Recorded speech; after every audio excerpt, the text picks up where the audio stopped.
So welcome to Doombrook's Tuesday at 10. I'm Lisa Scheller and I am the Development Director for Doombrook. And along with me today, I have Tammy Button, who is Doombrook's, Hi.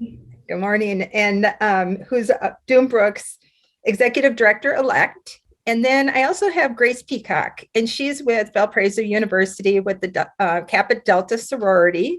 And Kappa Delta has been a partner of Doombrook for several years, and we're going to talk to her today about how what the relationship is with Doombrook and why they give back. And so we are very thankful to have her on here today. And before we get started chatting with her, let's talk to Tammy a little bit about the programs and how our programs are going forward. Oh, thank you so much, Lisa. Good morning. And Grace, thank you so much for being with us. I'm really excited to learn about you and Kappa Delta. So thank you for being with us. Just a little bit about Dunebrook. Dunebrook as an organization has been serving families in the community for over 32 years through programming geared towards the intervention and prevention of child abuse, which the overall goal being every child is safe, happy, and healthy. Our intervention services include the Child Advocacy Center that provides forensic interviewing and support for families and children involved in suspected child abuse cases. And we also have a public education program in the schools called Body Safety that teaches appropriate touching, wording, all kinds of things to children of school age, kindergarten through teenage years. And on our prevention side, we have home visiting services through Healthy Families. And that's a home visiting program for women who are pregnant or have kids through 5 years old. And then we also have parenting classes that are on the prevention side as well, where you can learn everything you need to know about being a parent. So now let's get to Grace. Yes. So as I just want to say something before we talk to Grace, I just want to say that our programs are going strong, even though we're in the COVID pandemic, whatever life looks like, it's a new normal for all of us. But if you want more information on those programs, please feel free to reach out to us. And Megan has our phone number here on this live stream. So, okay, let's get ready with Grace. So Grace, do you want to tell us about yourself? Sure. So my name is Grace. I am a sophomore elementary ed major at Valpo with a social work minor. And I joined Kappa Delta as a freshman in the spring of 2021.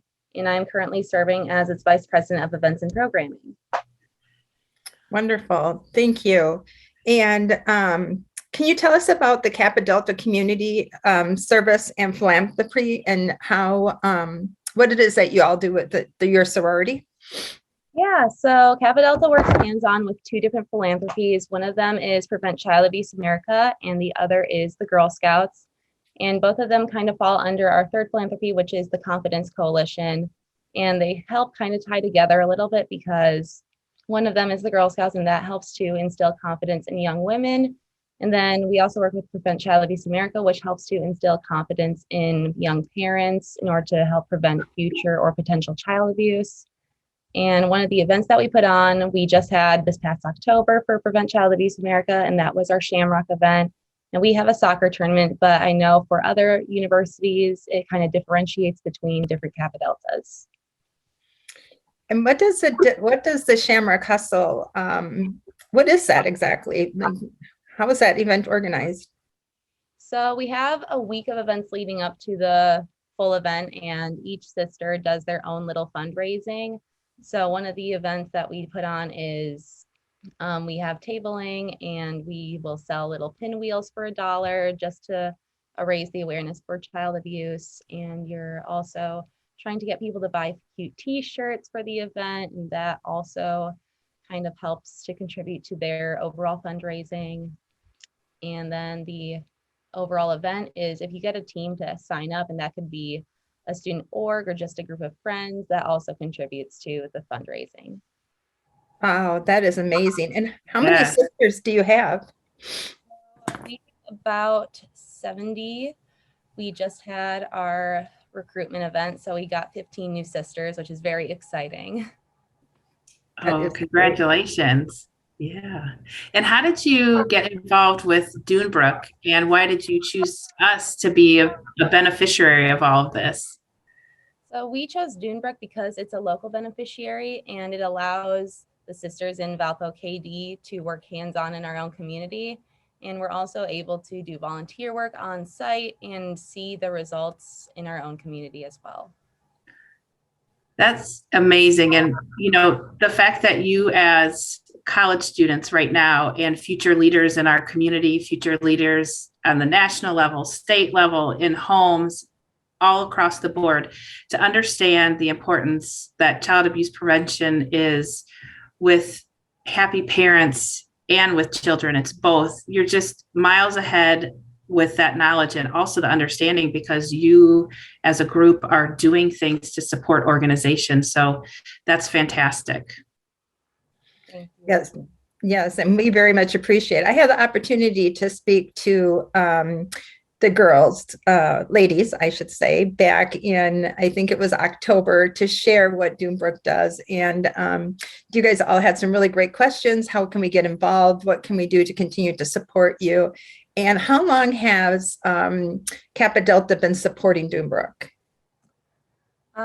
I could not put an exact number on it. I just know it's been for many, many years. I've asked around and I couldn't get a straight answer. But I just know it's been a very long time. Well, and so Doombrook is at the forefront of the Kappa Delta sorority when it comes to planning events and so on and so forth. So that's amazing. And can you tell our listeners what the Shamrock Hustle raised this year for Doombrook? I can't. I'm sorry. Okay, well, I can help you with that because we did receive that check back in November and it was $4,078. So, those dollars, every little bit helps. And that goes a long way to help us continue the programs. And like Tammy had mentioned, we have the intervention where we do this interviewing of the suspected cases of child abuse. But then we have our prevention program, because we know that if we can go in and educate these families and the community how important it is to help stop the child abuse, then everybody will live a healthier, the families will be healthier. And we couldn't do it without partnerships like yours. Like, you really, I mean, makes a huge impact, and doesn't matter if it was $1, $5, $50, whatever. This amount of money just goes a long ways to help making sure that we can ensure our programs. Definitely. And, not just the money, but also the awareness that your programs bring to the community as well is just so important, along with that funding. And is there anything else that you want us to know about the women of Kappa Delta or about Valpo University? I just know that Prevent Child Abuse America is especially important to me because I did grow up in a somewhat unhealthy home. I grew up in a divorced household, so that brought its own issues. And I had a father who wasn't exactly always present in the way that I needed him to be. So I think just spreading awareness for the topic of child abuse is super important, because it's a topic that not many people want to talk about or think about, but it's something that's necessary to be talked and think about a lot. And you're absolutely right, because, we can just kind of brush it under the rug and pretend it doesn't happen, but we do know it does happen. So if we can provide services to the family and the community, and as you mentioned, educate and provide those resources. Absolutely. And thank you so much, Grace, for sharing that. And, as you know, it's not always in homes that there's not a stereotype really, or one person that you can look at and say, yes, definitely something is going on there. And everyone, the more aware we are, and everyone is aware that, with the stresses of the world today and things, there's a lot more pressure on families. And so the more we have to help families, the better off we all are. So thank you for sharing that. Of course, no problem. Thank you. And why do you think it's important to give, Grace, not just to through your sorority, but giving back to the community? Why do you think it's important? I think it's important to give regardless of how you do so, whether it's through time, money, talent. And one way that we've mentioned is spreading awareness, especially in regards to tougher subjects like child abuse, because like I said before, not many people want to think about those topics, even though it's something that needs to be talked about in today's society, unfortunately.